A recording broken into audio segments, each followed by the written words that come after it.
हम चर्चा कर रहे हैं दंत धावन के संदर्भ में, कैसा हो दातुवन, कैसे करें दातुवन, या ब्रश या मंजन पेस्ट मुख शुद्धि के लिए हमको किन उपायों को करना चाहिए।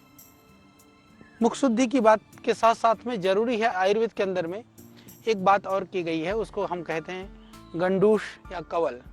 गंडूश या कवल ये है कि प्रातःकाल उठ करके तो हमको दातुवन या मंजन जरूर करना चाहिए, परंतु कभी कभी ऐसी स्थिति आती है या प्रातःकाल के अतिरिक्त समय में, प्रातः हमने दातुन कर लिया, फिर हमने नाश्ता करा, फिर हमने दोपहर को भोजन किया, या हम दिन भर दातुन या दिन भर ब्रश नहीं कर सकते हैं। हालांकि ब्रश और दातुन के लिए प्रातः और रात्रि के लिए विधान किया गया है, अन्यथा हमको जो गंडूश है, कवल है, वो हमेशा भोजन के बाद करना चाहिए।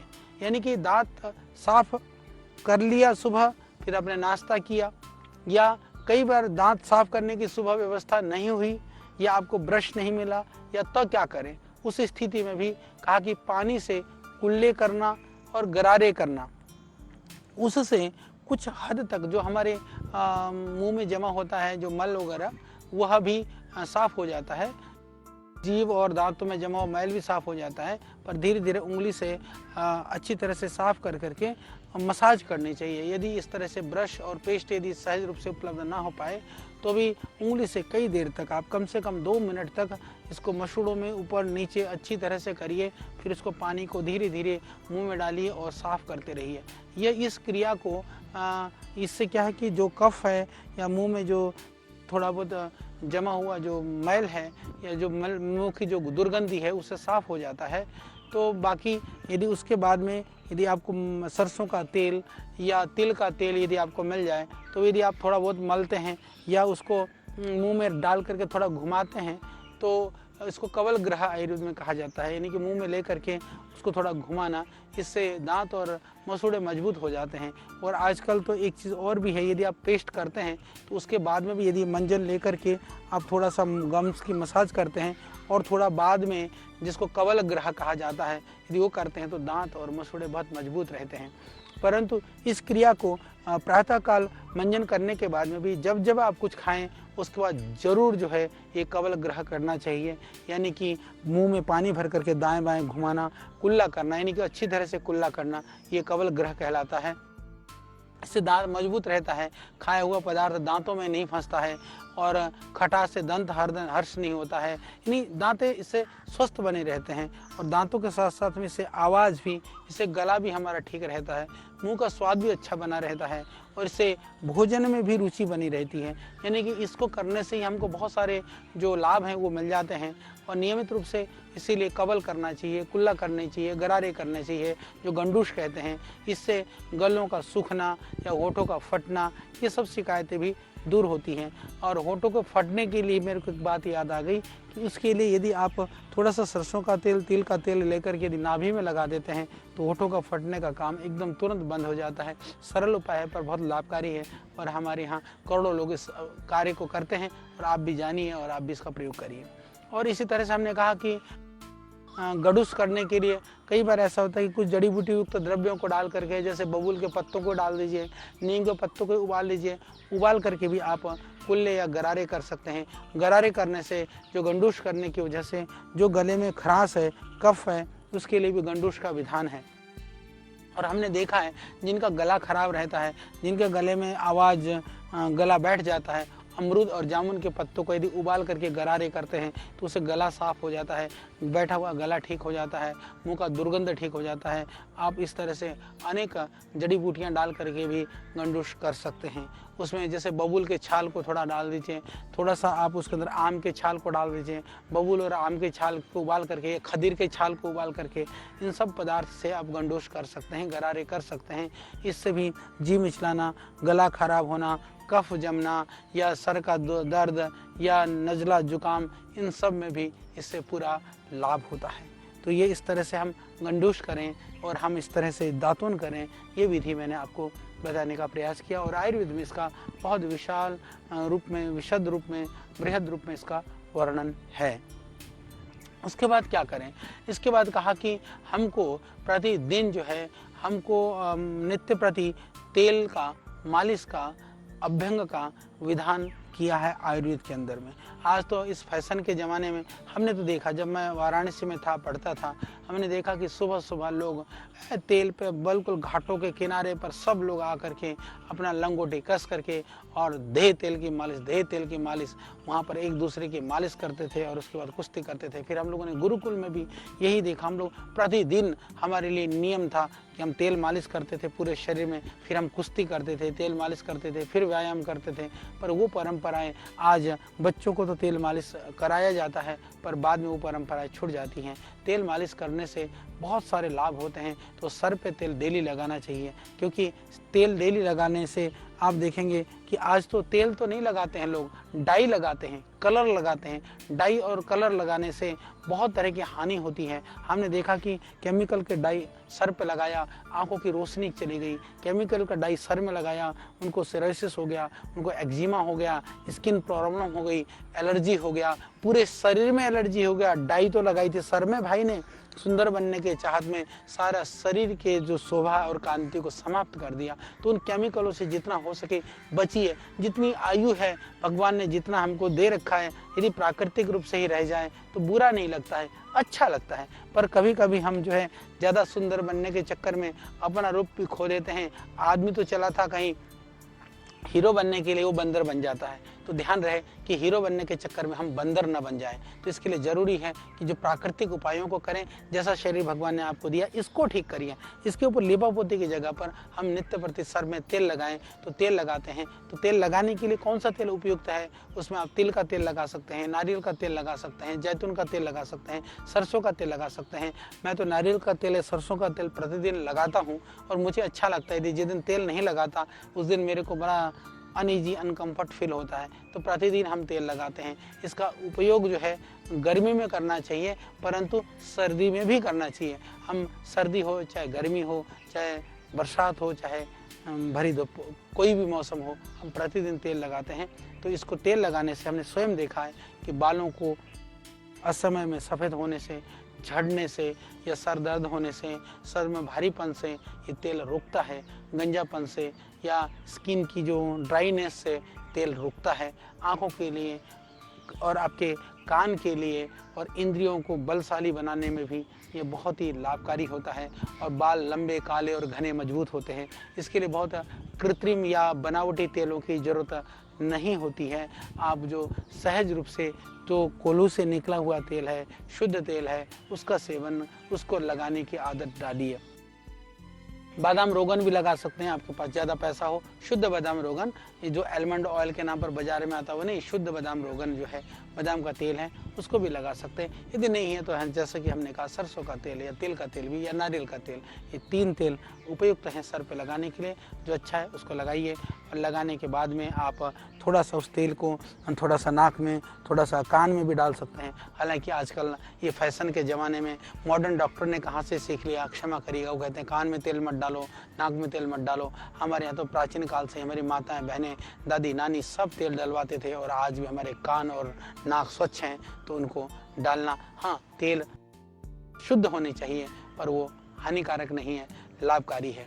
और कंघी आदि उसके बाद में कंघी करिए, आप सुंदर लगे, क्योंकि केश प्रसादिनी केश्या रजो जंतु मलापहा, इस तरह से कई देव निघंटु के अंदर लिखा है कि जो है केश की बहुत अच्छी, जो इससे जो है मल आदि का हरण करने के लिए, बाल सुंदर और स्वच्छ करने के लिए विधान किया। तो इससे केश को जो है तेल मालिश के द्वारा, जिस प्रकार इसके लिए कहा कि तेल मालिश के द्वारा जिस प्रकार जो घड़े हैं सूखी चमड़ी और रथ और मोटर गाड़ियों के पास की धुरी में तेल डालने से मुलायम और मजबूत होते हैं, उसी प्रकार शरीर पर तेल मालिश करने से शरीर शक्तिशाली और त्वचा मुलायम होता है। तो यानी कि जो चाहे रथ है, घोड़ा है, जितने भी, जैसे आपने देखा होगा जो मशीन है, यंत्र है, आपने देखा होगा कि जहाँ जॉइंट होता है वहाँ पर तेल लगाया जाता है तो कर नहीं करता है, वो ज़्यादा दिन चलता है। इंजन में भी इसलिए कहते हैं इंजन ऑयल। तो इंजन ऑयल की तरह से यदि हम तेल अपने शरीर में लगाते हैं तो कभी भी वो हानिकारक नहीं होता है, क्योंकि तेल जो है वो बैक्टीरिया और वायरस से बचाता है। बाहर के जितने भी जो विकारी तत्व हैं उनसे शरीर को बचाता है। आप जैसे कभी तेल लगाएंगे तो बाहर का जो वातावरण का जो प्रभाव है वो कम होता है। इसीलिए त्वचा वात का स्थान है, इसलिए कहा कि त्वचा में रोमकूप ज़्यादा होते हैं, तो जिससे जिनको पित्त की गर्मी होती है त्वचा पर लगाए गए तेल में जो है शरीर में लीन हो जाता है और ये इससे वात शांत हो जाता है। और इतना ही नहीं, तेल लगाने का जो है, तेल मर्दन का शास्त्रों में बहुत ही प्रशंसा की गई है कि कहा कि बुढ़ापा से बचना हो, थकान को दूर करनी हो, त्वचा की सुंदरता के लिए खुरदुरापन दूर करना हो और झुर्रियाँ खत्म करनी हो, बोले दृष्टि को सुंदर बनाना हो, शरीर को पुष्ट करने हो, तो क्या करें, बोले तेल लगाओ। तो त्वचा को कोमल और आकर्षक तो आप बना ही सकते हैं। आप मसाज जरूर करिए, तेल जरूर लगाइए, शरीर की दुर्गंध के लिए, मैल खुजली के लिए भी, पसीने की बदबू को भगाने के लिए भी और तंद्रा को दूर करने के लिए भी। यदि कोई चंपी कर दे बहुत अच्छी तरह से शाम को बैठा करके तो अच्छी नींद आती है, अद्भुत है। तेल मालिश जो है ये हमारे आयुर्वेद में, शास्त्रों में ऋषियों ने कहा है, इसलिए तेल की मालिश जो है वो ध्यान रहे कि जिधर बाल, जैसे ये बाल इधर इस तरफ बाल इधर जा रहे हैं तो कभी भी इधर ऐसे उल्टा नहीं करना चाहिए। ध्यान रहे, धीरे धीरे जिधर जिधर बालों की दिशा है, जिधर जिधर बाल हैं उधर की दिशा में करनी चाहिए, क्योंकि बहुत ज़्यादा जोर से कभी कभी क्या करते हैं, पहलवानी मालिश से बोले रगड़ा मारो। मेरे पास भी हमारे यहाँ एक, पहले मैं कभी कभी मसाज कराता था, मुझे याद है कि हमारे यहाँ एक मसाज के लिए एक लड़का था, यंग था, तो उसने कहा गुरुजी मैं बढ़िया मालिश करता हूँ। मैंने कहा बेटा चल थोड़ा कर दे। उसने ऐसा रगड़ा कि बहुत दिन तक मेरी सारी पैरों की जो छाल चमड़ी उतर गई। तो ऐसा भी नहीं करना चाहिए, यानी कि बहुत जोर लगाने से ये मूर्खतापूर्ण काम है। आप धीरे धीरे मसाज करिए। वो हम, क्योंकि बहुत सारी चीज़ें जब आदमी कर लेता है तो भुगत लेता है, तो न कर करके भुगतना से अच्छा तो करके भुगतना है, पर करने भी ऐसा मत भुगत लेना कि जो आपके लिए हानिकारक हो। अब इसलिए जोर लगा के मालिश नहीं करना, आराम आराम से मालिश कर लीजिएगा। और धूप, जैसे सुबह सुबह जब धूप खिली खिली धूप होती है, यदि उस समय मालिश करने का मिल जाए तो कहना ही क्या। यदि ऐसी अनुकूलता हो तो सुबह सुबह की धूप में और आप मालिश करें, उसके बाद में आप देखेंगे क्या त्वचा में आरोग्य, क्या त्वचा में लालिमा, क्या त्वचा में तेजी रहती है और क्या आपको मांसपेशियाँ आपकी मजबूत बनती हैं। तो इसलिए स्नायु तंत्र और नाड़ी तंत्र की दुर्बलता को दूर करना हो, उनको मजबूत बनाना हो, संधिवात और इन सब चीज़ों को दूर करना हो, तो ये अद्भुत है मालिश। मालिश मालिश मालिश इसको आप जरूर कराइए। यदि हो सके तो कोई दूसरा कर दे, नहीं तो अपने आप करिए, क्योंकि दूसरा कर दे तो उसमें तो अलग ही स्वाद है, पर घर में जो है आप स्वयं भी अपनी मालिश कर सकते हैं। तो इसीलिए आयुर्वेद के अंदर में ये मालिश के बाद में, जैसे मैंने कहा कि कान में तेल डालने का भी विधान है, और कान में तेल डालने का विधान प्रतिदिन डालने का विधान है। और ये भी बड़ी बात है, मैं बताना चाहता हूँ कि मॉडर्न सिस्टम वाले कहते हैं कि कान में तेल बिल्कुल नहीं डालना चाहिए, और आयुर्वेद कहता है कि प्रतिदिन कान में तेल डालना चाहिए। ये निश्चित रूप से हमने देखा है कि प्रतिदिन कान में तेल डालने से कोई हानि नहीं होती है, क्योंकि प्राचीन काल में आप देखोगे और अभी भी अपने बड़े बुजुर्गों को देखोगे, गांव देहात में देखोगे, सब लोग प्रतिदिन कान में तेल डालते हैं, नहीं तो सप्ताह में एक दिन तेल डालते हैं। उनके कान आज भी ठीक है, ना उनके कान में बीमारी है, ना उनके कान में दूसरे किसी तरह का रोग है। दुर्भाग्य से जो हम कहते हैं कि कान में तेल बिल्कुल नहीं डालना चाहिए, उनके कान खराब है, उनका बहरापन है, उनके कान में खुश्की है, उनके कान में मवाद है। इसीलिए यदि इस तरह का रिसर्च हम आग्रह बुद्धि छोड़ करके कि कान में तेल डालना चाहिए या नहीं डालना चाहिए, इसके लिए एक रिसर्च कर लीजिए, एक स्टडी कर लीजिए, एक सर्वे कर लीजिए, उससे पता चलेगा। पर मैं कहना चाहूँगा कि जो आयुर्वेद में कथन है कि कान में तेल डालना चाहिए, वो महत्वपूर्ण है, वो बात वैज्ञानिक है और यह तथ्यपूर्ण है, क्योंकि आयुर्वेद के अंदर तो कान के रोगों के लिए तो बहुत सारे तेलों का भी विधान किया गया है, औषधि के रूप में तेल का विधान किया गया है। तो तेल ऐसे हानिकारक कैसे हो सकता है? तो इसलिए कान में तेल जरूर डालना चाहिए। उससे ऊँची सुनना, बहरापन, कान के रोग, या कभी कभी आपने देखा होगा कभी कभी कानों से साए साए की अलग अलग तरह की आवाज़ आना, इस तरह की जो समस्याएं होती हैं, कोई भी समस्या कान में तेल में डालने से ख़त्म हो जाती है। और कान को कितने देर तक तेल धारण करें, आप देखेंगे कान में एक सीमा तक के अंदर जाता है, डाल करके थोड़ा सा इसको हिला दें, हिला करके टेढ़ा करके डाल लें। डालने के बाद जितना उसमें रमना होता है रम जाता है, फिर बाद में निकल जाता है तो कोई बात नहीं, बाहर पहुँच लें, साफ़ कर लें। धारण करना कितने देर रखना चाहिए, तो लिखा है कि आयुर्वेद के अंदर 2 मिनट लगभग जरूर आपको धारण करना चाहिए। 2 मिनट इस कान में तेल डाला, 2 मिनट इसमें डाला, थोड़ी देर हिलाया, थोड़ी देर रवा होने दिया, फिर छोड़ दिया। ये 5 मिनट का तो काम है, पर इससे आपको लाभ अद्भुत है। तो यह भी आपको पूरा लाभ देने वाला है। तो इसीलिए कि जब तक दर्द वगैरह हो तो भी तेल मालिश करने के लिए कहा। इसके अलावा तेल कान में डालने के लिए कहा गया। फिर पैरों में तेल मालिश। अब हम मालिश की ही बात कर रहे हैं, तेल की बात कर रहे हैं, तो मैं आपको बताना चाहता हूँ। इसको कहा पादाभ्यंग। पादाभ्यंग में प्रतिदिन पैरों में तेल लगाने का विधान किया गया है आयुर्वेद के अंदर। और इससे कहा कि इससे बहुत लाभ हो जाता है, बहुत लाभ होता है। पैरों में तेल से खुरदुरापन है, रूखापन है, शिथिलता है, थकावट है, सुन्न होना है। और मैं निवेदन कर दूं कि पैरों में तेल सुबह आप मालिश के टाइम पर भी लगा सकते हैं, अन्यथा रात्रि को भोजन करते ही मालिश नहीं करना चाहिए। भोजन करके जब सोने से पहले भी यदि आप थोड़ा सा पैर में मालिश कर देते हैं, तलों में मालिश हो जाती है, थोड़ा सा सर पे मालिश होती है, तो बहुत अच्छी नींद आती है। नींद के लिए थकावट पूरी दूर हो जाती है, क्योंकि भोजन से पहले आप अच्छी तरह से गर्म से पानी से पैर धोइए। पैर धोने के बाद आप भोजन करिए। भोजन के आधा पौने घंटे के बाद में आराम आराम से पैर के तलों में और सर पर मालिश कराइए। फिर देखिए क्या अद्भुत नींद आती है, कितना आनंद आता है, सारी थकान दूर हो जाती है।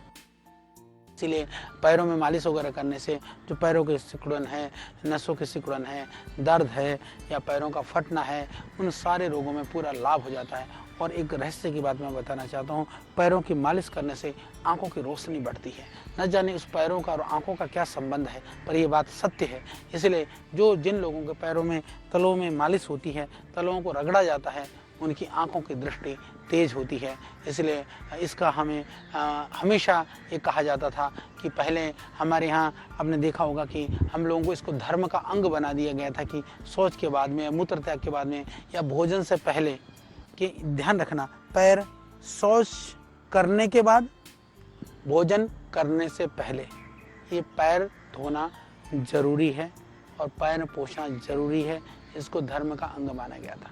दुर्भाग्य से आज हमारी जो ये परंपराएं थी लुप्त हो गई हैं।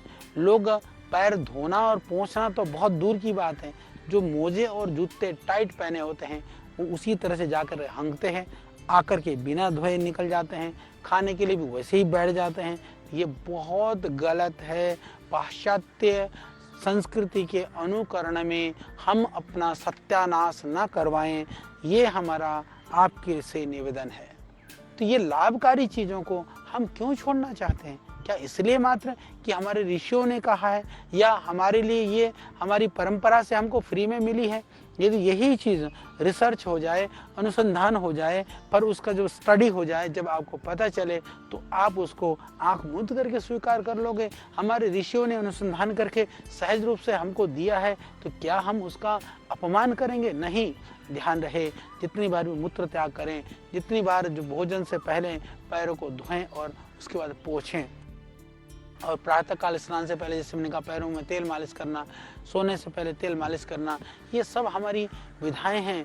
और पैरों के लिए तो जैसे बुखार वगैरह होता है तो लौकी से रगड़ना, खीरे से रगड़ना या बर्फ आदि से भी रगड़ना, इससे भी बहुत तरह के रोग दूर होते हैं। तो हमने बात की, आपके कान में तेल डालने की बात करी, पैरों की मालिश की, शरीर की मालिश की। अब हम इससे आगे बात करना चाहते हैं नस्य कर्म, यानी नाक में तेल डालना। नाक में तेल डालने को भी, ये नाक को जो है ना, ये सर का द्वार माना गया है ये आयुर्वेद के अंदर में। इसीलिए जो नाक में तेल डाली जाती है वो सीधा असर सर पे करता है, इसका प्रभाव सर तक पहुंच जाता है। इसीलिए हमारे यहाँ वर्षा, हेमंत, वसंत ऋतुओं में तो कहा कि जब आकाश में बादल न हो तो नाक में तेल की कुछ बूंद डालनी चाहिए, ये कहा गया है। और ये तो नित्य कर्म के रूप में भी ये क्रिया जरूर करनी चाहिए। यदि आप तेल का और कुछ नहीं तो नस्य पान 4 बूंद 5 बूंद यहाँ तेल रखिए, रख करके सुबह ऐसा खींच लेते हैं तो ये थोड़ा सा नाक को ये तर कर देता है, साइनस तक थोड़ी सी लगेगी तो जैसे सरसों का तेल वो लगती है। नारियल का तेल कम लगता है, बादाम रोगन कम लगता है, आपका तिल का तेल कम लगता है, जैतून भी थोड़ा कम लगता है। तो जो चीज़ अभी यदि आपको तीक्ष्ण लेना है नस से तो सरसों का तेल पर्याप्त है। 4 बूंद, बस 4 बूंद डालिए, इतना ही बहुत इतने से आप देखेंगे यहाँ ये पोर्शन तर हो जाता है, कोई पूरा नाक में भरने की जरूरत नहीं है। तो इससे आप देखेंगे पूरा जो कफ है, पूरा रेशा है, पूरा निकल जाएगा। सुबह उठ करके पूरा साफ कर लीजिए। तो विविध तरह के जो बैक्टीरियल वायरल रोग हैं, क्योंकि उसके चिकनाहट से, उसके जो तेल के प्रभाव से अंदर तक नहीं जाएंगे और वो आपको दूषित नहीं करेंगे चीज़ों को। तो इसीलिए सर पर तेल लगाने के बाद ही फिर जैसे हमने कहा नाक में तेल डालना चाहिए। उसके बाद हमने कहा कि तेल कब लगाएं, नस्य आदि कब करें, जब शौच आदि क्रियाओं से निवृत्त होने के बाद में, मल त्याग के बाद में, दंत धावन के बाद में ये क्रिया जरूर आपको करना चाहिए। तेल के पात्र को गर्म पानी में रख करके वाष्प के संयोग से गुनगुना करना चाहिए। तेल के लिए आयुर्वेद के ग्रंथों में लिखा है तेल को सीधा गर्म नहीं करना चाहिए, पर सीधा गर्म यदि कभी करना भी पड़े तो ज़्यादा गर्म मत करना, हल्का गर्म कर लेना, क्योंकि इसको तेज गर्म करके ठंडा होने से तेल के जो स्वाभाविक गुण है वो समाप्त हो जाते हैं, तेल के अंदर जो औषधीय तत्व होते हैं वो कम हो जाते हैं। इसलिए और पर वो जो तेल गर्म किया हुआ तेल है दोबारा गर्म बिल्कुल मत करना, उसमें इतना ही गर्म करना कि एक बार गर्म किया हुआ तेल एक बार के प्रयोग से समाप्त हो जाए। और ये जरूर, ये बात छोटी छोटी बातें हैं पर बहुत महत्वपूर्ण बातें हैं। तो आप जब सर में मालिश वगैरह करें तो किसी कुर्सी में किसी सहारे में टिका करके थोड़ा सा नीचे की और थोड़ा सा हल्का झुका करके, या जैसे भी तख्त पर लेट करके गर्दन के थोड़ा पीछे लटका करके, तो जैसे कुछ नाक में भी तेल डालना हो तो उस तरह से डालें, कंफर्ट लेवल पर डालें। नहीं तो जैसे मैंने बताया कि आपको थोड़ा झुक करके भी थोड़ा सा आराम से खींचें। कभी कभी क्या होता है खींचते समय यदि आपने बड़ी जोर से खींच लिया तो मस्तिष्क में एकदम झंझनाहट उठती है, एकदम परेशानी होती है। ऐसी स्थिति में आप पीछे हो जाएं, थोड़ा सा इसको इस तरह से लेटवा लें और किसी को कहें कि हाँ 2-2 ड्रिप बूंद नाक में डाल दें, तो उससे फिर आपको परेशानी नहीं होगी। तो इस तरह से एक एक नाक के ऊपर डालना चाहिए।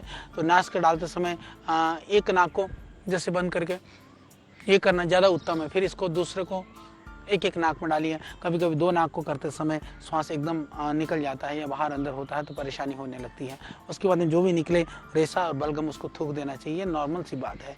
नशे के बाद में लगभग समझ लीजिए कि आपको 100 तक गिनती तक का 100 तक गिनती यानी मुश्किल से आधा मिनट से लेके 1 मिनट तक आपको उस स्थिति में रहना चाहिए। तो गर्दन से ऊपर के जो ऊर्ध्वजत्रुगत रोग हैं उनको दूर करने के लिए नस्य को बहुत ही उत्तम माना गया है। इसके लिए आयुर्वेद के अंदर वर्णित जो हमारे यहाँ बहुत प्रचलन में है अणु तेल, और अणु तेल बहुत अद्भुत है, उसका प्रयोग कर सकते हैं। नहीं तो जैसे मैंने कहा कि सरसों का तेल करिए, अब तिल का तेल करिए, जैतून का करिए, हो तो बादाम रोगन कर लीजिए, गाय का घी का भी प्रयोग में आप ला सकते हैं। इसीलिए इससे कहा कि बहुत तरह की जो सर दर्द वगैरह आधी शीशी वगैरह हैं और जो मन्यास्तंभ आदि जो बीमारियां हैं, नाक की सूजन वगैरह है, या जो आपका साइनोसाइटिस वगैरह की जो प्रॉब्लम है, ये सारी बीमारियां ठीक होती हैं। बुढ़ापे में भी एक चेहरे पर सर पर तेज बना रहता है और बाल सफ़ेद होने से भी इससे बचाव होता है। और यदि आप स्वस्थ आरोग्य का लाभ चाहते हैं तो आप, ये भी कहा गया कि नाक में गोघृत को तो आप नाक के माध्यम से भी अंदर तक भी ले सकते हैं, उसमें आपको आरोग्य के लिए उत्तम माना गया है। यानी कि जो सरसों का तेल है या जो बादाम रोगन है या आप जो घृत है, यदि थोड़ा ज़्यादा हो जाता है तो कोई ज़रूरी नहीं कि पेट में भी चला जाता है, तो वो भी लाभकारी माना गया है। तो इसीलिए आयुर्वेद के अनुसार जो व्यक्ति को स्वस्थ अवस्था में भी जो है ज़्यादा सर्दी या बहुत ज़्यादा गर्मी में न करें, ऐसा माना गया है। बाकी सब समय पर नस्य आप कर सकते हैं। हालांकि हमने देखा है कि आप 12 महीने नस्य कर सकते हैं, प्रातः काल कर सकते हैं। हालांकि शास्त्रों में लिखा शीतकाल में दोपहर को नस्य करो, ग्रीष्म काल में प्रातः सायं करो, वर्षा में दोपहर को धूप के समय में दे दो, ऐसा वर्णन है। पर यदि आप सुबह सुबह भी कर लेंगे, नहीं तो आप कब ध्यान रखते रहेंगे दोपहर को कब करूँ, रात को कब करूँ, सुबह कब करूँ, पर जरूर करो, सुबह कर लो, पर्याप्त है। नस्य कर्म के विषय में काल का जो विभाजन तो आयुर्वेद में किया है, पर इसमें थोड़ा सा जो ध्यान रखने की बात है, कहते हैं कि पित्त होने पर दोपहर को, वात होने पर सायंकाल को नस्य देना और कफ होने पर प्रातः काल को देना। परंतु थोड़ा सा नस्य जो है आप सुबह सुबह जरूर ले सकते हैं। तो वात से होने वाले जो सर के रोग हैं, हिचकी है या किसी भी तरह के जैसे स्वर भ्रंश है, गला बैठना आदि में भी प्रातः सायं 2 बार नस्य देने के लिए भी कहा गया है। तो इस तरह से ये नस्य के लाभों को हमने चर्चा करी। अब हम आगे बात करेंगे। आपने नस्य दिया, आपने मालिश करी, मालिश के बाद हम क्या करें? मालिश के बाद में कहा कि व्यायाम करें। तो हम चर्चा करेंगे व्यायाम के संदर्भ में। व्यायाम क्या है, यानी कि जिस व्यायाम की चर्चा इस क्रम में ये जो आपको हम बताने जा रहे हैं, संपूर्ण स्वास्थ्य का जो विज्ञान है, यह जो पूरा दर्शन है आयुर्वेद का, हम इस दर्शन की बात कर रहे हैं। इसी क्रम में स्वस्थ वृत्त की हम चर्चा कर रहे हैं। स्वस्थ वृत्त की चर्चा में हमने चर्चा की आपके लिए किस तरह से लाभकारी है यह मालिश, ये जो सब तरह की जो नस्य आदि क्रियाएं। तो अब हम चर्चा करेंगे व्यायाम किस तरह से आपके लिए लाभकारी हो सकता है।